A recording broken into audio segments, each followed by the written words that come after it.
Je ne m'attendais jamais à ce que la fête du 40e anniversaire de mon client milliardaire implose sous mes yeux. En tant qu'organisateur de l'événement, j'avais tout orchestré à la perfection, jusqu'à ce qu'elle entre. Son ex-petite amie, aujourd'hui une artiste célèbre, engagée pour divertir l'homme même qui lui avait brisé le cœur des années auparavant. On dit que la foudre ne frappe jamais deux fois au même endroit, mais dans mon métier, j'ai appris que le chaos sait toujours choisir son moment. Salut, moi c'est Alex. Depuis 10 ans, je suis la personne derrière certaines des fêtes les plus extravagantes de l'ultra-richesse. Les célébrations qui inondent les réseaux sociaux avec des hashtags comme Ta soirée de rêve et K l'argent nest pas un problème. Je suis la main invisible qui veille à ce que le champagne coule à flot, que les célébrités arrivent à l'heure et surtout que personne ne retrouve son ex sur la liste des invités. Enfin, en général. Je n'avais pas vraiment prévu de devenir l'organisateur attitré des milliardaires et des célébrités. J'ai commencé dans la gestion hôtelière, enchaînant des heures infernales dans des hôtels de luxe où j'ai appris à anticiper les besoins avant même qu'ils ne surgissent. Une nuit, j'ai sauvé un dîner d'anniversaire catastrophique pour un magnate de la tech, après qu'un restaurant ait accidentellement réservé sa salle privée à un autre client. 3 jours plus tard, son assistant m'a appelé pour m'offrir 3 fois mon salaire, afin que je gère exclusivement ces événements. Quand on fait ses preuves auprès des gens qui ont de l'argent et du réseau, la rumeur se propage vite. C'est ainsi que j'ai rencontré Charles Westington III. Oui, C.U. Westington, de Westington Technologies, l'homme dont le visage a fait la couverture de Fortune 3 fois l'année dernière. Une fortune estimée à environ 3,8 milliards, Charles est ce que j'appelle du nouveau riche avec des aspirations d'ancien riche. Il collectionne des vins rares qu'il ne boit pas et des œuvres d'art contemporain qu'il ne comprend pas. Ces fêtes ne sont pas juste des célébrations, ce sont des déclarations. Et pour ses 40 ans, il voulait la déclaration ultime. Quand Charles m'a appelé personnellement au lieu de passer par son assistant, j'ai su que cet événement était différent. Je veux quelque chose d'inoubliable, m'a-t-il dit. Quelque chose qui fera regretter à ceux qui n'ont pas été invités d'avoir raté l'événement de la décennie. Le budget qu'il m'a annoncé m'a littéralement fait lâcher mon téléphone. On parle d'un lieu construit sur mesure sur son île privée, de spectacles holographiques, de chefs étoilés Michelin venus de 3 continents et de sacs cadeaux valant plus que mon loyer annuel. J'ai passé 6 mois à tout planifier. La liste des invités comprenait 2 lauréats des Oscars, quelques pionniers de la tech, plusieurs figures politiques qui ne devraient probablement pas être vues ensemble, et tout le cercle d'influenceurs et d'élite de la mode de sa fiancée, Victoria. Nous avons importé des fleurs rares de pays imprononçables et du champagne millésimé issu d'une cave ayant survécu aux 2 guerres mondiales. La sécurité était plus stricte que lors de certains sommets diplomatiques, les invités devant signer un accord de confidentialité rien que pour recevoir leur invitation. Ce n'était pas juste une fête, c'était une production d'une ampleur inégalée. Ce que je ne savais pas, c'est que quelque part dans cette toile complexe de prestataires, d'agences et d'artistes, le destin préparait une collision des plus spectaculaires. Alors si vous vous demandez comment la soirée la plus méticuleusement planifiée de ma carrière s'est transformée en un désastre mondain en l'espace d'une chanson, restez avec moi.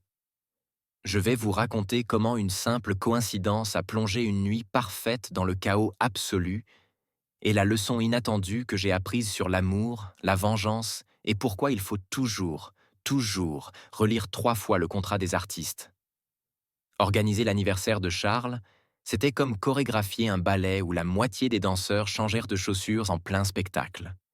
Chaque matin, pendant 6 mois, je me réveillais avec au moins 20 nouveaux mails exigeant des modifications. Le lieu devait être plus exclusif. Le menu devait être plus innovant. L'animation devait être plus mémorable. Derrière chaque demande floue, il y avait Victoria, sa fiancée, une ancienne mannequin dont l'attention aux détails frôlait la guerre psychologique. On ne peut pas avoir les mêmes fleurs que celles du mariage des Thompson, m'a-t-elle texté un jour à 3 heures du matin.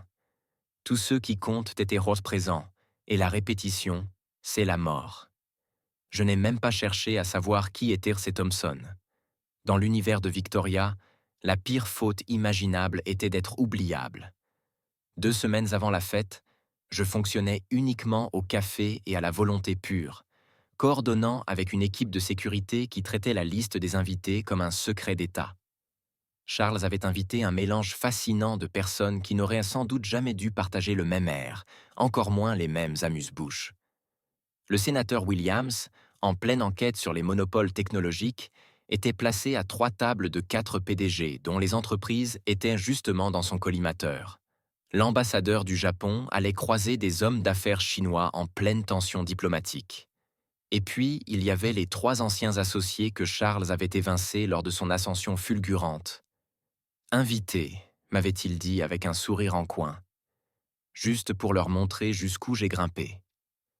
Les dynamiques entre invités nécessitaient un tableau Excel codé par couleur, indiquant rivalité, romance et procès en cours. Une erreur de placement, et je pouvais déclencher un incident international ou une guerre financière. Pas de pression. Et puis, il y avait Charles lui-même. Malgré sa réputation impitoyable en affaires, il était étonnamment peu impliqué dans l'organisation, sauf sur un point. Le clou du spectacle doit être exceptionnel, avait-il insisté lors de notre dernière réunion. Je veux quelque chose que personne n'a jamais vu lors de ce genre de soirée. C'est à ce moment que Victoria était intervenue. Je m'en suis occupé. J'ai réservé quelqu'un de spécial grâce à mes contacts. Le regard qu'ils avaient échangé m'avait laissé entendre qu'il y avait plus dans cette histoire. Mais questionner les choix de Victoria, c'était comme se porter volontaire pour marcher sur des braises. Quand j'ai demandé des précisions pour coordonner la logistique, elle m'avait simplement répondu « Il gère tout. Assure-toi juste que la scène soit parfaite. » 3 jours avant l'événement, alors que je supervisais la construction d'une plateforme flottante qui servirait de scène principale, j'ai reçu un appel de mon assistante, Zoé. « On a un problème avec le contrat de l'artiste », a-t-elle dit, la voix tendue de cette inquiétude que je reconnaissais comme le présage d'un désastre imminent. L'artiste que Victoria a réservé via son agence, c'est Leila Rose. Le nom ne m'a pas tout de suite frappé. Je devrais savoir qui c'est. Si tu as suivi la musique cette année, oui, c'est la révélation R et B avec son tube Forgotten Promise. Mais surtout, Zoé s'est arrêtée un instant et j'ai entendu sa respiration hésitante. D'après nos recherches, elle a autrefois fréquenté Charles. Sérieusement. Avant qu'il soit riche, avant qu'elle soit célèbre, avant Victoria. Je retins mon souffle un instant. Tu en es absolument certaine? Il y a d'anciennes photos en ligne. Ils sont restés ensemble 3 ans. D'après ce que j'ai pu trouver, ça s'est très mal terminé. Vraiment très mal. Je restais figé, observant les ouvriers assembler la scène même où l'ex-petit ami de Charles allait se produire pour son anniversaire, sous les yeux de sa nouvelle fiancée.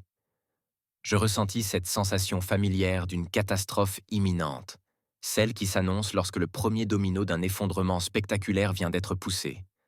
La seule question était: Victoria était-elle au courant? Avait-elle orchestré cette collision intentionnellement? Ou le destin jouait-il un jeu encore plus cruel que ce qu'elle aurait pu imaginer? Mon premier réflexe fut d'appeler Victoria immédiatement, mais quelque chose m'en empêcha. Dans ce métier, on apprend vite à distinguer ceux qui feignent l'ignorance de ceux qui sont réellement dans le flou. Victoria avait été étrangement vague à propos de l'animation, esquivant mes questions avec une nonchalance trop bien maîtrisée. Je devais comprendre exactement dans quoi je venais de mettre les pieds avant de prendre ma décision. Je me réfugiais dans mon bureau temporaire, installé dans la maison d'hôte de Charles, et me lançais dans des recherches intensives. Une rapide vérification confirma ce que Zoé m'avait dit. Leila Rose était bel et bien la révélation musicale de l'année, son premier album ayant été certifié triple platine.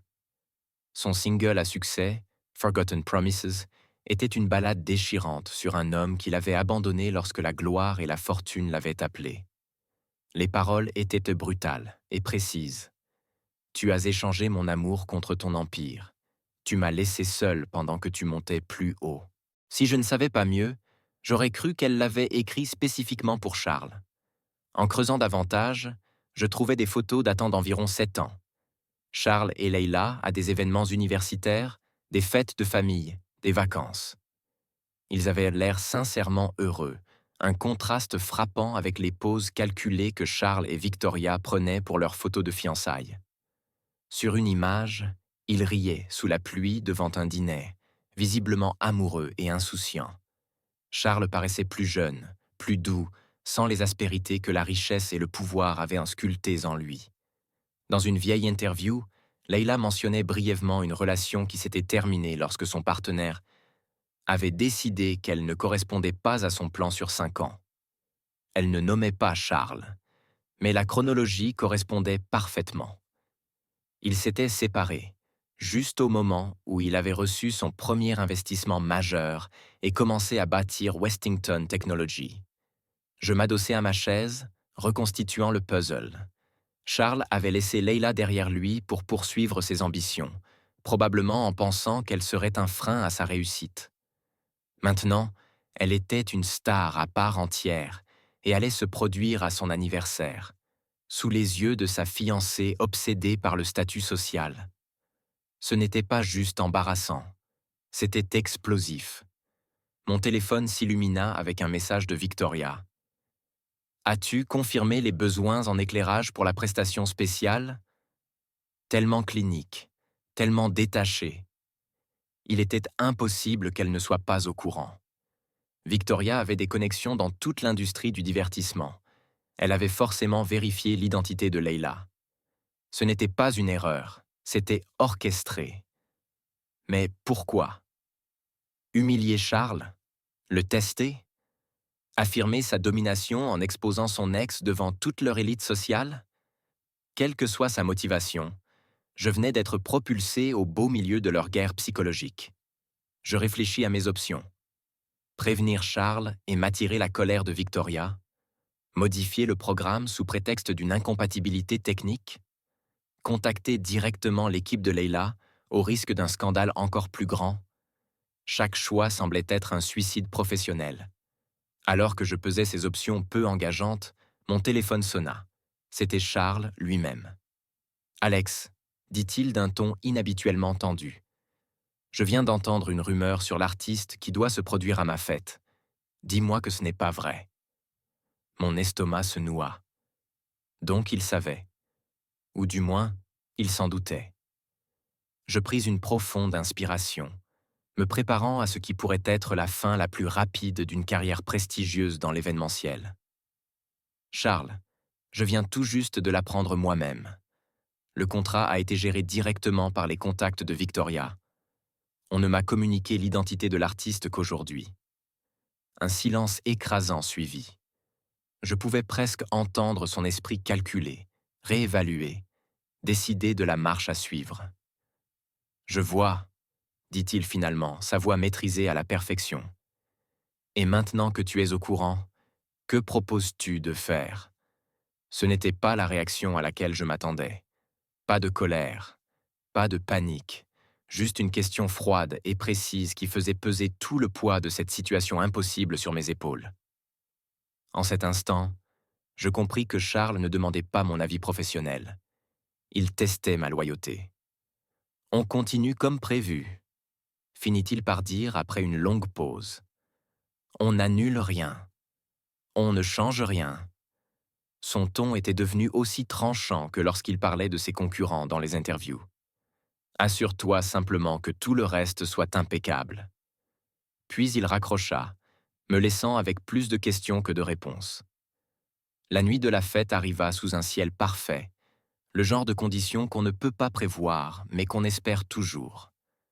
Le coucher de soleil peignait le ciel de teintes dorées et roses, assorties exactement à notre palette de couleurs, comme si l'univers lui-même suivait notre direction artistique. Les invités arrivaient par yacht et hélicoptère sur l'île privée, accueillis par des serveurs offrant des flûtes de champagne millésimées et des amuse-bouches saupoudrées d'or comestible. Depuis mon poste de commandement, une pool house convertie en salle de contrôle avec des écrans montrant tous les angles de la soirée, j'observais les élites défiler dans leur tenue de créateurs. Le sénateur Williams fit son entrée avec une jeune assistante qui n'était définitivement pas sa femme. Les hommes d'affaires chinois apportèrent des cadeaux somptueux enveloppés de soie rouge. Les célébrités se déplaçaient en petits groupes protégés par leurs équipes de sécurité, créant autour d'eux une bulle invisible. À 19h30 précise, Victoria fit son entrée dans une robe sur mesure qui devait coûter plus cher que mon salaire annuel. Son sourire calculé à la millimètre près entre grâce et supériorité. Charles apparut 15 minutes plus tard, séparé de sa fiancée. Un coup de maître digne du manuel stratégique de Victoria. Il naviguait parmi les invités avec aisance, distribuant poignées de main et sourires calibrés au millimètre. S'il ressentait la moindre nervosité face à la performance imminente, il la dissimulait à la perfection derrière son masque d'hôte inébranlable. Je me déplaçais à travers la foule comme un fantôme, ajustant des détails que personne d'autre ne remarquerait, redressant un centre de table ici, faisant signe à un serveur là, redirigeant discrètement un magnate de la tech ivre loin de l'assistante du sénateur. C'était une danse que je connaissais bien, la chorégraphie invisible qui rendait ces événements fluides et parfaits en apparence. Tout se déroule parfaitement, murmura Zoé en apparaissant à mon côté, sa tablette affichant le programme de la soirée. Le chef est en train de dresser les assiettes du plat principal. Les acrobates sont en position pour leur apparition surprise et la scène est prête pour la performance de 9 heures. Elle hésita.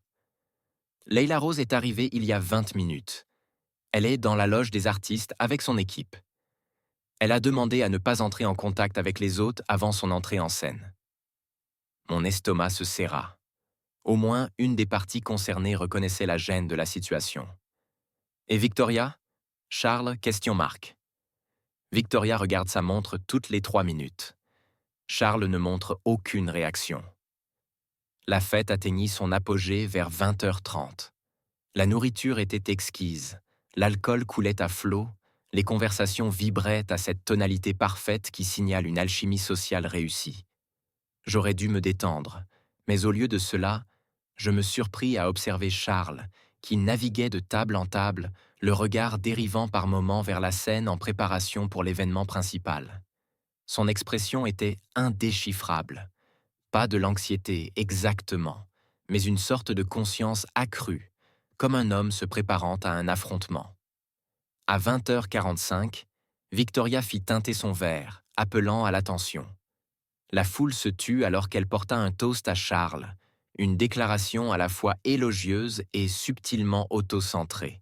« À l'homme qui a tout », conclut-elle en levant son verre, « et qui ne mérite rien de moins que la perfection en ce jour si spécial. » Son regard effleura la scène, et j'aperçus une micro-expression fugace, une lueur d'anticipation, ou peut-être de malveillance. Charles répondit avec des mots pleins de grâce sur son extraordinaire fiancé et ses amis chers, remerciant chacun d'être venu célébrer avec lui. Sa performance était impeccable, chaleureuse, charismatique, en apparence sincère. Mais tandis que la foule applaudissait, je remarquai que ses jointures étaient lattes blanches autour de son verre de champagne. Alors que 9 heures approchaient, l'éclairage changea subtilement. L'équipe technique que j'avais engagée commença les préparations préliminaires, ajustant les niveaux sonores et testant les projecteurs.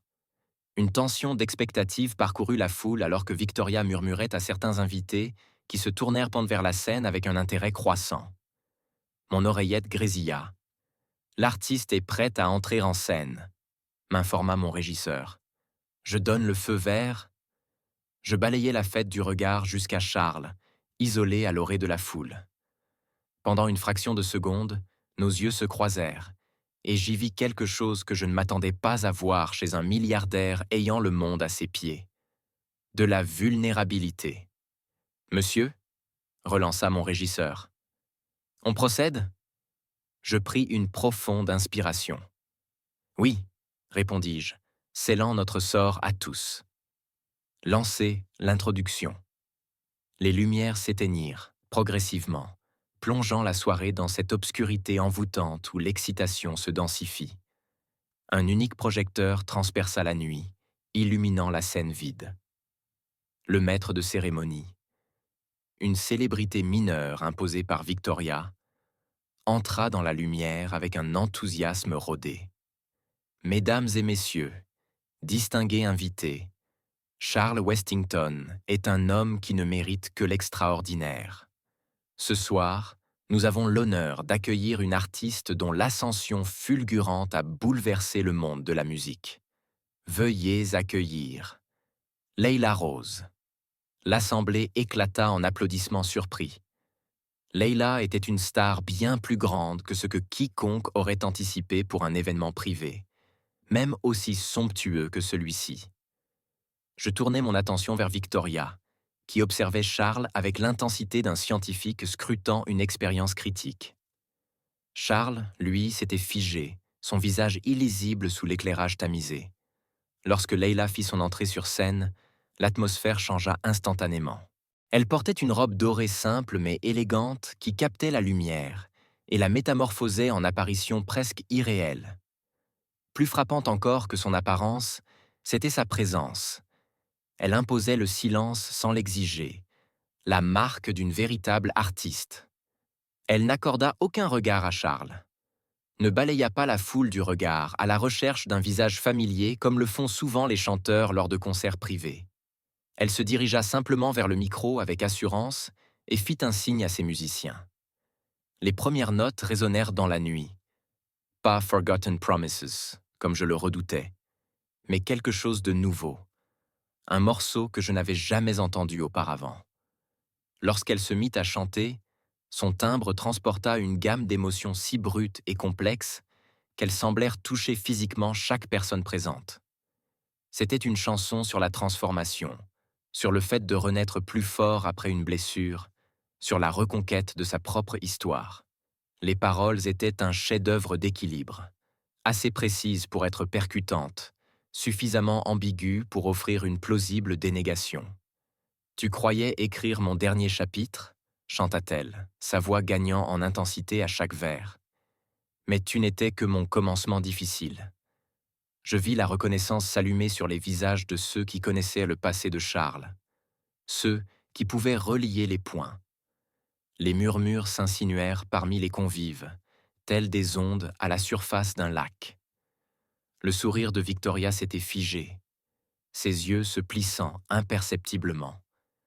Ce n'était pas l'humiliation publique qu'elle avait orchestrée. Leila ne jouait pas le rôle de l'ex-amère et abandonnée. Au contraire, elle exhibait son triomphe, sa résilience. Et c'était grandiose. Charles, lui, resta immobile durant toute la première chanson, mais lorsqu'elle enchaîna avec un second morceau, une mélodie poignante sur le pardon, quelque chose en lui sembla se fissurer. Il fit un pas en avant, puis se ravisa. Victoria réagit immédiatement, posant une main possessive sur son bras, ses doigts s'enfonçant légèrement trop fort dans sa manche. Leila interpréta un set court de 5 chansons, chacune plus envoûtante que la précédente. Jamais elle ne s'adressa directement à Charles, et pourtant, chaque note semblait lui être destinée. Lorsqu'elle acheva sa performance, les applaudissements furent assourdissants. Elle salua gracieusement et quitta la scène sans rappel, professionnelle jusqu'au bout. Alors que la musique reprenait son cours et que la fête tentait de retrouver son élan, je vis Charles se dégager de l'emprise de Victoria et se diriger vers les coulisses.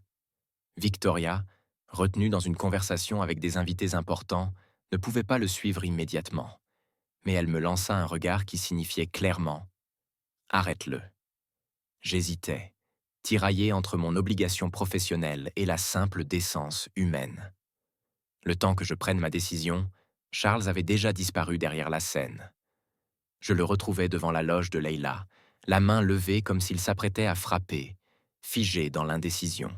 « Charles, dis-je doucement, ce n'est peut-être pas la meilleure idée. » Il se tourna vers moi, et dans ses yeux, je vis 7 années de mots jamais prononcés. J'ai besoin de lui parler. Avant que je puisse répondre, la porte s'ouvrit. Leila était là, déjà changée en tenue plus décontractée, sans surprise apparente en voyant Charles attendre. « Je me doutais que tu viendrais, » dit-elle, sa voix neutre mais pas froide. « Ta performance était incroyable, » dit Charles, soudain aussi maladroit qu'un écolier. « Merci. Félicitations pour tout. » Elle désigna vaguement la fête derrière nous. Tu as obtenu exactement ce que tu voulais. Le silence chargé qui suivit fut interrompu par le claquement rapide des talons de Victoria dans le couloir. Lorsqu'elle tourna au coin et vit la scène, Charles et Leila face à face, moi flottant nerveusement à proximité, son expression passa de la surprise à la fureur, avant de se figer dans un contrôle glacial. « Chérie, tu as disparu », dit-elle à Charles, sa voix dégoulinante de fausse inquiétude. Et Leila, quelle performance à couper le souffle. Une telle émotion brute. On pourrait presque croire que c'était personnel. Leila eut un petit sourire, sincère. Tout art est personnel, mais pas toujours de la manière dont les gens l'imaginent. Elle tendit la main à Victoria avec une grâce parfaite. « Félicitations pour tes fiançailles. Tu as d'excellent goût. » Victoria lui serra la main avec une réticence visible. « Fascinant choix de chanson. J'avais spécifiquement demandé ton tube Forgotten Promises. C'est la chanson préférée de Charles. Le mensonge était si flagrant que j'eus du mal à ne pas m'étouffer. » La tête de Charles se tourna brusquement vers Victoria, réalisant enfin l'étendue de sa manipulation. « Ah bon ?» demanda Leila, posant son regard sur Charles.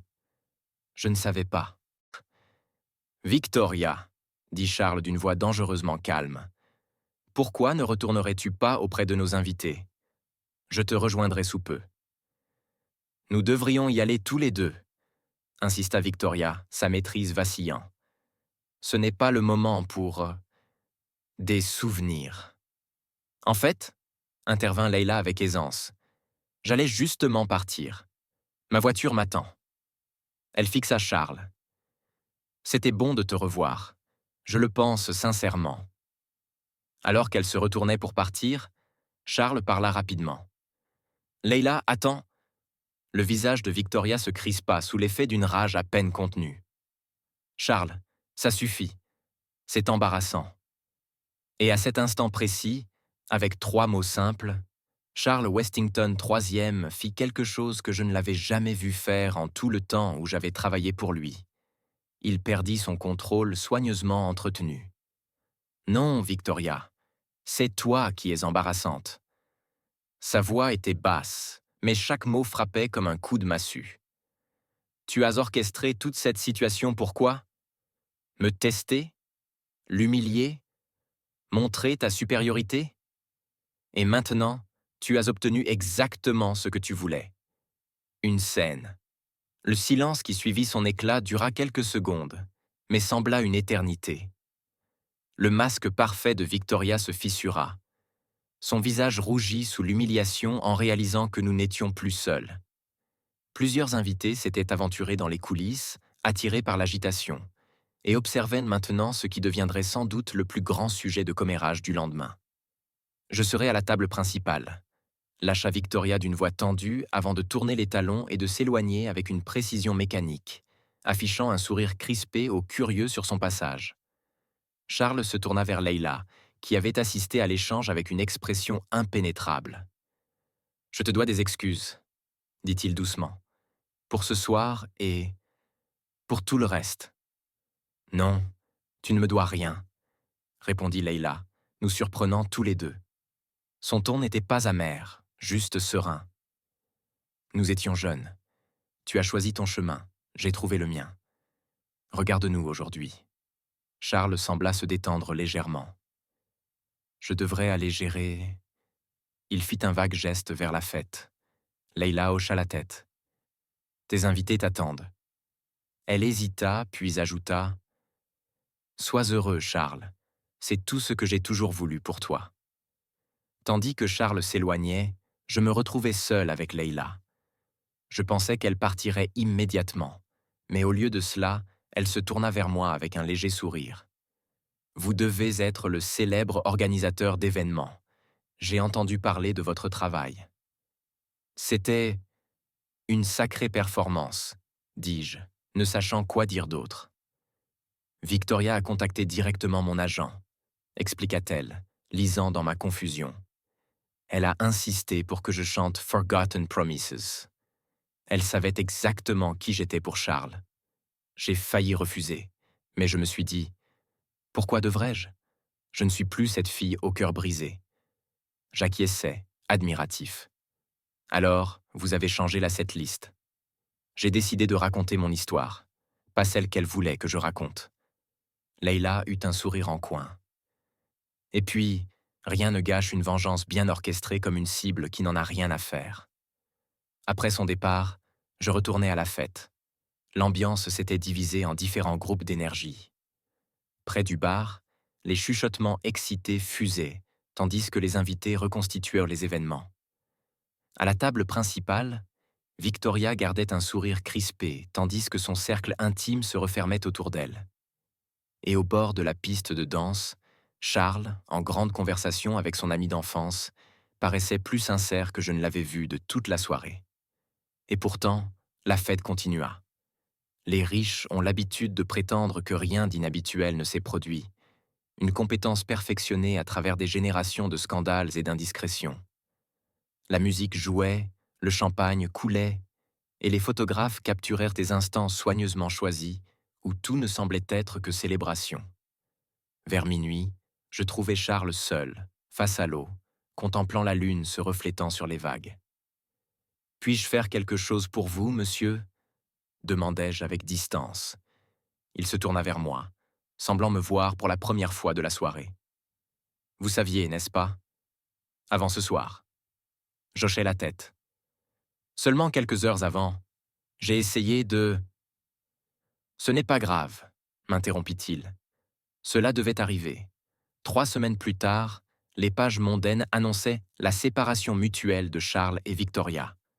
6 mois après, je reçus une demande pour organiser un événement plus intime, mais tout aussi minutieusement planifié. La cliente était Leila Rose. Et Charles était là aussi. Abonnez-vous et activez la cloche pour plus d'histoires des coulisses de l'élite. Et dites-moi en commentaire, qu'auriez-vous fait à ma place?